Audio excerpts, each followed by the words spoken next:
আমার প্রিয় দর্শকগণ সবাইকে স্বাগত জানাই আকাশমণি চ্যানেলে। আজকে আপনাদের এক নতুন ধরনের রেসিপি আমরা শেয়ার করব।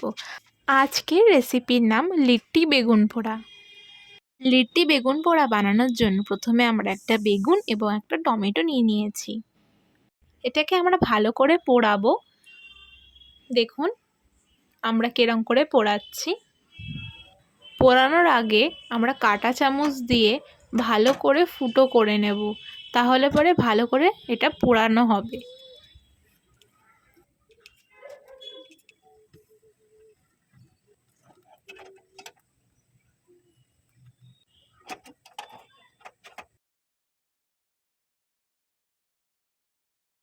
ভালো করে টমেটো এবং বেগুনটা পোড়ানো হয়ে গেছে। এবার আমরা আস্তে আস্তে করে খোসাগুলো ছাড়িয়ে নিচ্ছি পুরো ভালো করে। দেখুন ঠিক এরকমভাবে।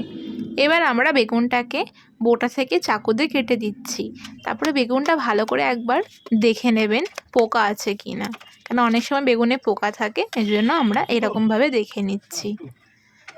এরপর আমরা এর মধ্যে পেঁয়াজ কুচো এবং লঙ্কা দিয়ে আর পরিমাণ মতন লবণ আর সর্ষের তেল দিয়ে ভালো করে মাখিয়ে নিলেই রেডি বেগুন পোড়া।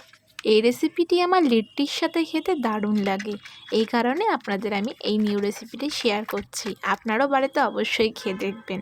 এবার চলুন লিট্টি কী করে বানাই সেই প্রসেসটা দেখাই। প্রথমে একটা থালায় পরিমাণ মতন লবণ দিচ্ছি, তার মধ্যে আটা দিয়ে ভালো করে জলটা দিয়ে মেখে নিচ্ছি। এরপর লিট্টির পুর বানানোর জন্য আমরা দিচ্ছি পেঁয়াজ কুচো, লঙ্কা, ছাতু, পরিমাণ মতন লবণ এবং একটা গোটা লেবু দিচ্ছি টক ভাব করার জন্য। এরপর অল্প অল্প করে জল দিয়ে আমরা মাখিয়ে নিচ্ছি।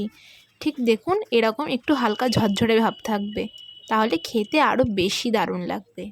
এরপর আমরা আটার গোলাগুলো ঠিক এরকম করে ভেতরে পুরটা দেওয়ার জন্য করে নিচ্ছি। পুর দিয়ে ভালো করে মুখটা বন্ধ করে হালকা হালকা চাপ দিয়ে দেখুন ঠিক এরকম একটা করে নিচ্ছি শেপটা। আমরা এখানে গোল করছি না, আমরা চ্যাপটা করছি। প্রত্যেকটা আমরা এরকম করে বানিয়ে নিচ্ছি।